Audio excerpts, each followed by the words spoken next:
Yo, what's up everybody? SloMoBackSlap here, hitting you with another video. Today we're going to talk about a new game called Gamedec. Gamedec is a single player, non-combat, cyberpunk isometric RPG. I'm really excited for this one. But before we get into that, just want to also let you know that I'll be really going through a lot of the streams that have popped up since E3 didn't happen and kind of combing through those streams looking for some promising games. Some of them are actually, let me not say some of them. A lot of them aren't really all that great, but I did see some gems that I'm definitely going to feature on the channel. Definitely going to show you some games that you guys should definitely be looking out for. But in the meantime, please hit the like and subscribe button. It will really help me out there. I really appreciate that. And let's get into Gamedec.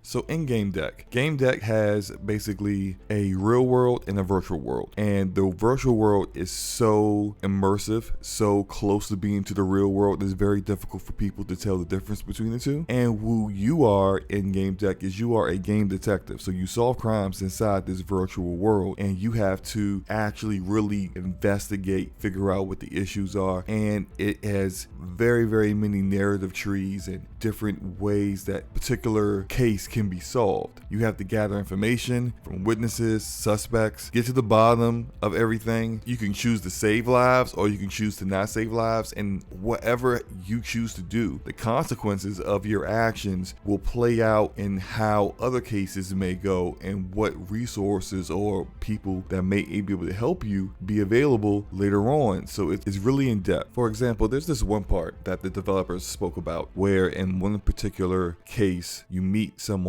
who has an issue, and her issue is that her relative, who's very old, is engaging in some very high risk virtual activities that could cause their real life body to have a heart attack. So you have a couple of choices here. You could just go ahead and solve your case and not really care about this woman, or you could actually help her get her relative out of the activities that they're doing. If you don't, then this person will end up having a heart attack, and the woman that actually wanted you to help him could go into depression, could try to commit suicide. And this opens up another side quest where you now have the choice to kind of fix this issue that you may have created, where you could choose to help her, convince her to not commit suicide. Not allowing her to just commit suicide opens her up to being a resource for you later on in the game. These kind of things are where you see choice opens up more choices, which opens up further choices down the road. And it's something that lends more to the replayability that I was speaking about in the game.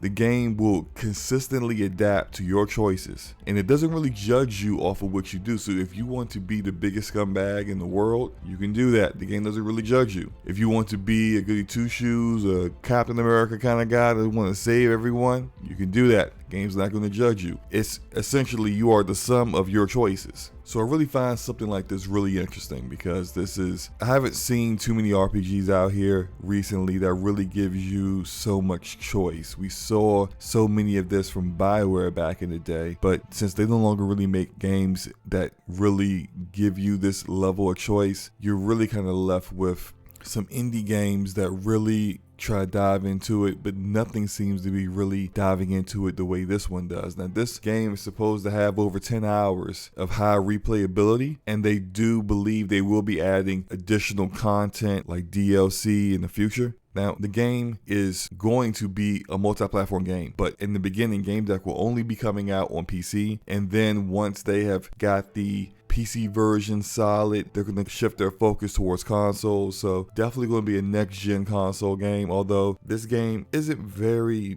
difficult or very hard on hardware, so it can really run on last-gen consoles too. And also, the game will definitely have more than one ending. So it's amazing how you have all these different choices, and that will lend more to replayability, because what if you don't like your ending? What if you look back and you say, man, some of these choices I made really suck? Well, hey, go back and play the game again, then you can have some different choices, then you may end up with a different ending. Now, as far as release date, Gamedec is expected to be released in Q4 2020, so we're looking at anywhere between October to December, and hopefully when it comes out, it really lives up to all the expectations that it seems to set forth. So you guys let me know how you feel about Gamedec. Is this a game you're interested in? You're not really interested in RPGs right now? Let me know in the comment section below. Hit the like button if you liked the video, hit the dislike button if you didn't, it's all good, and hit the subscribe button if you want to see more content on Gamedec in the future. Peace.